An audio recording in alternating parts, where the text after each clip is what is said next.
I opened a noodle shop with a signature policy: unlimited noodle refills. My original intention was simply to provide a warm, filling meal for those struggling in poverty. But one day, a woman came in with her 6 children. They ordered just a single bowl but shamelessly demanded 18 refills, treating my restaurant like their own personal kitchen. When I tried to reason with her politely, she filmed a video accusing me of being a greedy, heartless merchant and incited the internet to cyberbully me. The very next day, a group of thugs swarmed my shop. They ordered one bowl and occupied the tables all day. When I went to confront them, they beat me to death right there. When I opened my eyes again, I had returned to the exact moment that woman walked in, with her 6 children. This time, I walked up to greet them with a smile. "Hey, boss, give me the cheapest bowl of plain broth noodles you got." Standing at the entrance was a woman wearing clothes so faded, they looked like they'd been washed with sandpaper. Behind her trailed 6 kids, looking like stick figures made of skin and bone. The ringleader was Brenda. On TikTok, she ran an account called Brenda's Hustle. Mom of 6, looking at her familiar skanky face, my brain instantly replayed the memory of my own death. Sound of boots hitting my ribs, the taste of blood in my throat. She's the bitch who got me killed in my last life. My diner is smack in the middle of the Rust Belt, the old district. My customers are mostly blue-collar stiffs, breaking their backs for minimum wage, and lonely old folks waiting to die. I wanted to do something good, give them a full gut for cheap. So I made a rule: $10 for a bowl of plain noodles, infinite refills until you puke. I don't care, just don't go hungry. For a year, I made peanuts for profit, but I earned respect on the block, until Brenda showed up in my past life. She brought her litter of 6 kids and ordered one bowl. She refilled that single bowl 18 damn times. She asked for fresh soup stock 5 times. When I gently told her, this is a small business, the infinite refill is meant to help people who are really struggling, not for one bowl to feed 7 people, she flipped the script instantly. She whipped out her iPhone, newer than mine, and started recording. "Look at this. Guys, this shady-ass diner says unlimited noodles on the sign, but now that my starving kids want to eat, she's giving me attitude." She screamed, spit flying. "You think because I'm a single mom with kids I'm easy to bully? Ain't poor people human? Do we deserve to be humiliated by capitalists like you?" Tears streamed down her face. On cue, the 6 kids, trained like circus animals, started wailing. That video broke the internet overnight. I went from neighborhood hero to the scum of the earth. My Yelp page was nuked with thousands of 1-star reviews. My phone didn't stop ringing. Death threats, insults, people telling me to rot. The next day, a gang of local thugs blocked my door. They ordered one bowl each and sat there all day, scaring off actual customers. When any cops showed up, they played innocent. The second the cops left, they were back on their bullshit. I couldn't take it anymore. I went up to argue. They pushed me down. Then came the kicks, the stomps. As my consciousness faded into the black, the last thing I heard was their mockery. "Damn, just a noodle flipper thinking she can mess with our influencer. Bitch had a death wish." Turns out Brenda wasn't just poor, she was a manufactured influencer, a fraud, and I was just the sacrificial lamb she slaughtered for traffic. I blinked. I was back. Brenda was standing at the door with her 6 skinny kids. Since God gave me a second round, I swear on my life I'm going to make this leech regret. The day she crawled out of the gutter, I forced the muscles in my face into a beaming, welcoming smile. "You made it. Come on in. Bring the babies. Grab a seat." My enthusiasm hit Brenda like a truck. She froze. She clearly had a dozen scripts ready for when I gave her a dirty look. Scripts designed to maximize her victimhood and boost her views. She never expected the red carpet treatment. Boss, hey, don't mention it. Customers are family." I cut her off quickly, shoving 2 tables together to make a banquet setup. I poured 7 glasses of hot water. "The kids look frozen. Drink up. Warm up that stomach." The suspicion in Brenda's eyes faded, replaced by a glint of pure unadulterated greed. She probably thought I was just another brain-dead do-gooder. An easy mark. She cleared her throat, starting her routine. "Boss, we're tight on cash. We just want one bowl of the plain noodles." She dug around in her pocket for an agonizing minute, pulling out a fistful of crumpled bills. "Exactly $10. I took the money with a grin. "You got it. One plain bowl coming right up." I turned to the kitchen. Instead of boiling water, immediately I went to the back office. I adjusted the security cameras, tweaking the angle until Brenda's table was in crystal clear, 4K resolution. Then I cooked the noodles. "Here we go. Hot and fresh. Eat up." Brenda grabbed the chopsticks immediately. Under the starving gaze of the 6 kids, she inhaled the entire bowl herself in about 30 seconds. "Boss, refill." Brenda licked her grease-stained lips and shouted, with entitlement coming. I didn't hesitate. I refilled it instantly. Then the second refill, the third, the fourth. I kept smiling. My service was impeccable. I was moving like a machine. Brenda got bolder. Her demands for refills got louder. She even set up her phone on a tripod, openly filming. Watching her, I chuckled internally. This woman is a special kind of evil. She's waiting for my patience to snap. She wants me to sigh, roll my eyes or tell her to leave. That's the money shot. She needs to cry. Victim. "Too bad, honey. I'm not giving you shit." Other customers started whispering. Old man Hank, a sanitation worker who swept the streets nearby, looked at me with worry. "Hey, boss, you know she's..." I smiled at him and shook my head slightly. "Don't worry about it, Hank. I want Brenda to perform. The harder she dances, the harder she falls." By the 19th bowl, Brenda was getting restless. I wasn't taking the bait, so she decided to switch tactics. She cleared her throat, looked into her phone camera with a brave but tearful expression. "Fam, look at this. The owner is actually so nice. We ate so much and she hasn't complained once. Unlike those other shady businesses places people talk about. We're so lucky to meet a good person when we're struggling. She's setting the trap. Build me up high first. That way if I show even a tiny bit of annoyance later, the contrast will be shocking. Makes the betrayal more dramatic. It enrages the internet mob more. She knows exactly how to manipulate the algorithm. I laughed inside, but kept the customer service mask welded to my face. Hey, don't say that. I opened this place so folks could get a hot meal. As long as my doors are open, nobody goes hungry. I shouted it loud enough for the whole room to hear. The other diners cheered. A flash of annoyance crossed Brenda's face. She didn't want a heartwarming moment. She wanted conflict. Her eyes darted around. She had another idea. Boss, you're a saint, but noodles, it doesn't really stick to the ribs. You know, since you're such a good person, maybe throw on some free meat sauce for the kids. The plain noodles are the loss leader. The bolognese, that's $25 a bowl. She was pushing her luck, trying to break me in my last life. This is where I said no. That's when she went nuclear. This time, I nodded like a bobblehead. No problem at all. I went to the kitchen, scooped up a massive ladle of rich, savory meat sauce, cure beef and drown the fresh noodles in it. Here, let the kids get some protein. Brenda was stunned silent. All the nasty lines she had prepared were stuck in her throat. She looked at me like I was mentally handicapped. Who let someone rob them blind and says thank you? The other diners weren't looking at me with pity anymore. They looked at me with reverence. The owner is a saint. Yeah, not many good hearts left in this city. Brenda heard the whispers. Her face turned green, then white. She needed hate clicks, not a feel-good story about me. But the trap was set. She had to keep eating. 20th bowl, 25th bowl, 30th bowl. By bowl 30, the kids were slumped in their chairs looking green. They looked like they were about to explode. Brenda's stomach was distended like a balloon. She couldn't force down another bite. But she wasn't happy about getting $200 worth of free food. She was pissed because her skit failed. She glared at me with pure venom like I'd killed her father. She mumbled a hurried thanks and dragged the 6 kids out the door, fleeing the scene. I stood in the doorway, watching her waddle away and rubbed my stiff cheeks. You think this is over, Brenda? Oh, no, honey, the show is just starting. I didn't waste a second. As soon as Brenda's silhouette disappeared around the corner, I flipped the sign on the door to closed. Sorry, folks, I announced to the few remaining diners, my voice dripping with performative exhaustion. We're out of stock. That lovely family really cleaned us out. Everyone here eats free today. On the house. A cheer went up. Old man Hank gave me a thumbs up. You're too good for this world, kid, he grunted. If you only knew. Hank, I thought. I'm not good. I'm just preparing the battlefield. I locked the door, pulled the shades, and went straight to the back office. The room was dusty, filled with stacks of invoices and the smell of stale coffee. But the monitor glowing on the desk was my command center. I pulled up the footage from the last hour. It was glorious. The 4K camera I'd installed, an expense I couldn't afford in my last life but prioritized immediately in this one,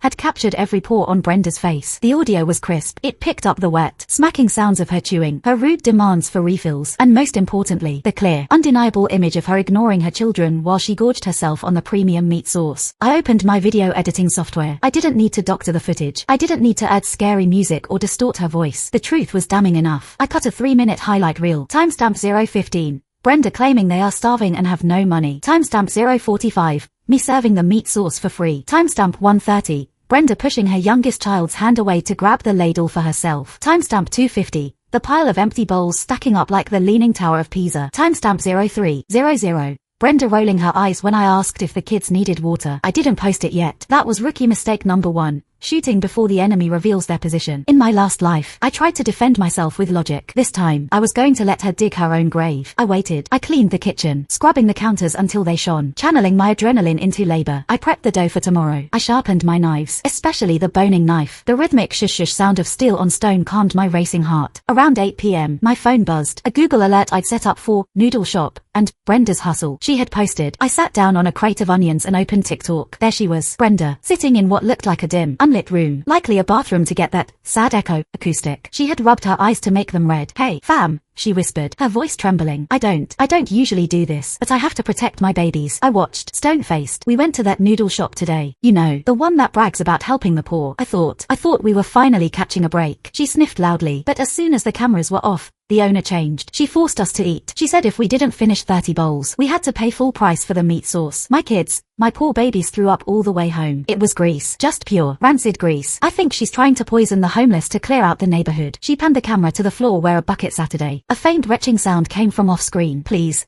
Brenda sobbed. Don't go there. She hates us. She hates people like us. The video was exploding. 50,000 likes in an hour. The comments were a river of toxic sludge. At Mama Bear 88. Review bomb this place. Burn it down. At Justice for Brenda. What's the address? I just wanna talk. At Curl Punch, another capitalist vampire. Let's pay her a visit. I felt a cold chill. The phantom pain of boots on my ribs. This was exactly how it started last time. The mob mentality. The weaponized empathy. But this time, I smiled. You played that victim card early. Brenda, I whispered to the screen. And you lied about the forced eating. Big mistake. I logged into the shop's official account. It had 0 followers. I uploaded my video. I didn't title it, Brenda is a liar. I didn't write an angry manifesto. I titled it, So happy to feed a hungry family today. 30 bowls record. Come back soon. Red heart # community # love # full bellies. I tagged Brenda. Then, I boosted the post with the last $500 in my marketing budget, targeting the exact same demographic as her followers. I poured myself a glass of cheap whiskey and watched the counter. The internet is a volatile beast, but it loves one thing more than a victim. A detective mystery. At first, the hate poured onto my video. You monster. Look at how forced this is. But then, the tone shifted. People actually watched the footage. At Eagle Eye 23. Wait a minute. Watch 145. The owner isn't forcing them. The owner is in the kitchen. Brenda is literally pouring the sauce into her own mouth directly from the ladle. Who does that? At Chef Ramsay Wannabe. Hold on. She said the owner forced them to eat 30 bowls or pay. But at 2:10, you can hear the owner say, maybe that's enough. You don't want a stomachache. And Brenda yells, don't tell me when to stop. At Fashion Police, are we gonna ignore that struggling mum is wearing Balenciaga sneakers? They're covered in mud to look old, but that sole design is from the 2024 fall collection. Those are $900 shoes. The tide began to turn. It wasn't a tsunami yet, but the water was receding. Brenda's narrative had a crack in it. She claimed coercion. The video showed gluttony. She claimed poverty. The internet sleuths were finding cracks in her costume. I didn't sleep that night. I spent the hours replying to comments with aggressive positivity. Comment. You made them sick. My reply, oh no, we use fresh ingredients only. Maybe 30 bowls is just too much for one tummy. We hope they feel better. Next time we can pack it to go. Smiley face. Kill them with kindness. By morning, the view count on my video had surpassed hers. 2 million views. The Brenda's Hustle account was scrubbing comments, blocking people, and panicking. The sun rose over the Rust Belt, painting the grey factories in a burning orange hue. I unlocked the front door of the noodle shop. I expected trouble. I wasn't disappointed. At 10 a.m., the same time as in my previous life, the thugs arrived. But they didn't swarm in immediately. They hesitated. In the last timeline, my shop was empty because of the bad press. I was isolated, vulnerable. Today, however, the shop was packed. People had seen the video. Some came for the drama. Some came to inspect the monster. But most came because the meat sauce in the 4K video looked undeniably delicious. Is that the sauce she ate? A college kid asked, pointing to the pot. The very same. I beamed. First bowl is $10. Unlimited refills. The thugs stood outside. There were 4 of them. I recognized the leader immediately. A guy named Razor. Cheap tattoos. Heavy boots. Eyes that looked like they hadn't slept in a week. He was the one who had delivered the killing kick to my temple. He was looking at his phone, then at the crowded shop, then back at his phone. He looked confused. The script had changed. He couldn't just beat up a shop owner in front of 30 witnesses and cameras. I decided to invite the devil in. I walked to the door, wiping my hands on my apron. I stepped out onto the sidewalk, right into Razor's personal space. Morning, boys, I chirped. Razor flinched. He wasn't used to victims walking up to him.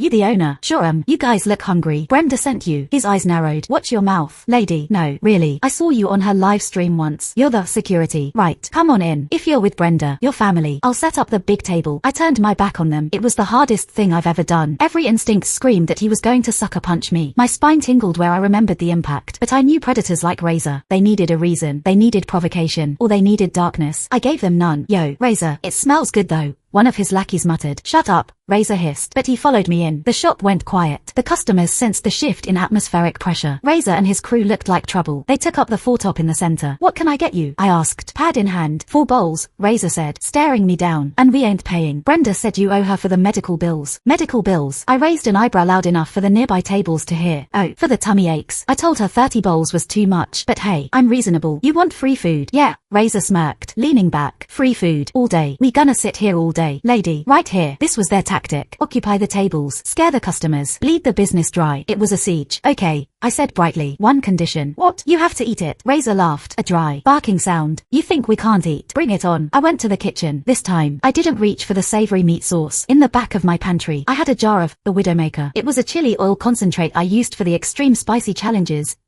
nobody ever won. It was made with Carolina Reapers and ghost peppers. I prepared 4 bowls of plain noodles. I mixed a generous spoonful of the Widowmaker into the broth, disguising the terrifying red hue with a little dark soy sauce. It looked rich, savory, and harmless. I walked out, out. Here you go, boys. Brenda's special. On the house. I placed the bowls down. The heat radiating from the broth was subtle. A silent killer. Razor picked up his chopsticks. He looked around the room, making sure everyone saw him dominating the space. He wanted to show he was the alpha. He took a massive slurp. I watched his eyes. For 2 seconds, nothing happened. Then, the capillaries in his whites exploded into red spider webs. His pupils dilated. He stopped chewing. The spice didn't just burn. It nuked. It was a chemical weapon disguised as lunch. Good? I asked innocently. Razor couldn't speak. He slammed his hand on the table. He tried to swallow, which was his second mistake. The capsaicin hit his throat like molten lead. He let out a sound that was half gasp, half whimper. Water. The lackey next to him wheezed, clawing at his own throat. Oh, sure, I said, but house rules. No water until you finish the first bowl. Avoids waste. You know, just like Brenda. Razor stood up, knocking his chair over. His face was turning a violent shade of purple. He reached for me. I stepped back, right into the view of the security camera. Sir, please don't be violent. I'm just enforcing the rules. You bitch, he rasped. Is everything okay? A customer stood up. It was a young guy, huge, wearing a gym tank top. He had his phone out, filming. Razor saw the phone. He saw the crowd watching. He realized he was crying.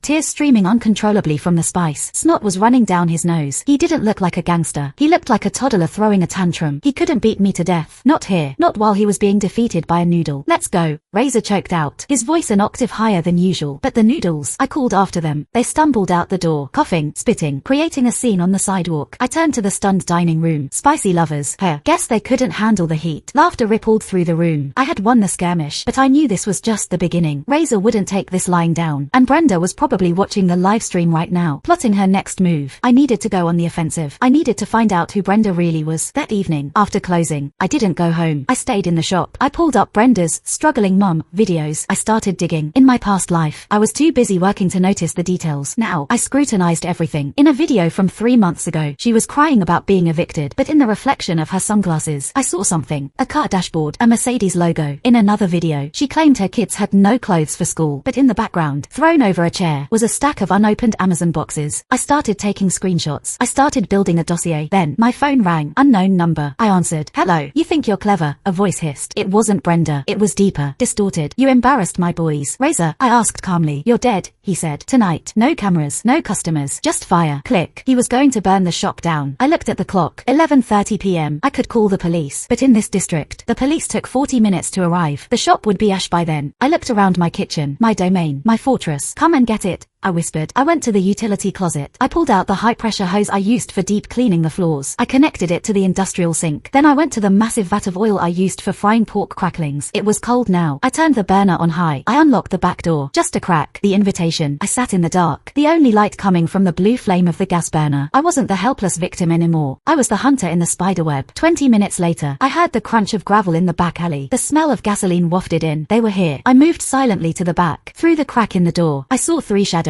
They were pouring liquid from jerry cans onto the back wall of my shop. Light it up, Razor's voice whispered. I kicked the door open. Surprise. Assholes. I didn't use the hot oil. That would be murder, and I wasn't going to prison. I used the high-pressure hose, but I hadn't connected it to the water. I had connected it to the flour bin's pneumatic duster system. A cloud of white flour exploded out the door at 100 psi. It hit them like a solid wall. What the? They were blinded, covered in white powder. Now, I screamed. I wasn't screaming at them. I was screaming at the police, because while I was waiting, I hadn't just sat there. I had called old man Hank, and Hank had a son who was a sergeant in the precinct, who had been trying to catch Razor's arson crew for 2 years. Floodlights blinded the alleyway. Police. Drop the can. I leaned against the doorframe, watching the chaos. Razor was on the ground, coughing up flour, handcuffs clicking onto his wrists. He looked up at me, his face white as a ghost, eyes red with rage. I gave him a little wave. Phase 1. Neutralize the muscle. Complete. Now, Brenda was undefended. The next morning, the news was everywhere. Local noodle shop owner foils arson plot. My face was on the front page of the local paper. The hero of the Rust Belt. I posted a new video on TikTok. I was standing in front of the police tape at the back of my shop. Hey everyone, I said. Voice somber but eyes hard. Last night, someone tried to burn us down. They tried to destroy the place that feeds this community. I don't know who sent them,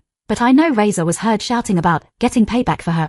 I let the implication hang in the air. We are open today, I continued. And Brenda, if you're watching, I have a special on the menu today. It's called The Truth, and it's being served hot. I walked back into the shop. It was time for the final blow. I had found something in my research the night before. A digital footprint Brenda thought she had erased. A connection to a failed MLM scheme in Florida. And a marriage license. She wasn't a single mom. Her husband was a mid-level executive at a marketing firm. A firm that specialized in crisis management and viral hoaxes. Brenda wasn't just a grifter. She was a corporate project. I picked up the phone and dialed the number for the local TV station. They had been been begging for an interview since the arson attempt. Hello, this is the noodle lady, I said. I'm ready to talk, and I want to do it live. The reporter on the other end gasped. When? Tonight. Prime time. And tell Brenda she's invited to tell her side of the story, if she dares. I hung up. The bell on the door chimed. I looked up, expecting a customer. It was the 6 kids. No Brenda. They looked terrified. The oldest, a boy maybe 12 years old, held a crumpled $10 bill. We're sorry, he whispered. Mom is going crazy. She's throwing things. We haven't eaten since yesterday because she's too busy yelling at the phone. My heart broke. This was the tragedy. These kids were props to her, but they were human beings to me. I walked out from behind the counter. I knelt down in front of the boy. Put that money away, I said softly. But the sign says. The sign is for people who have a choice, I told him. You guys don't. I stood up and looked at my staff.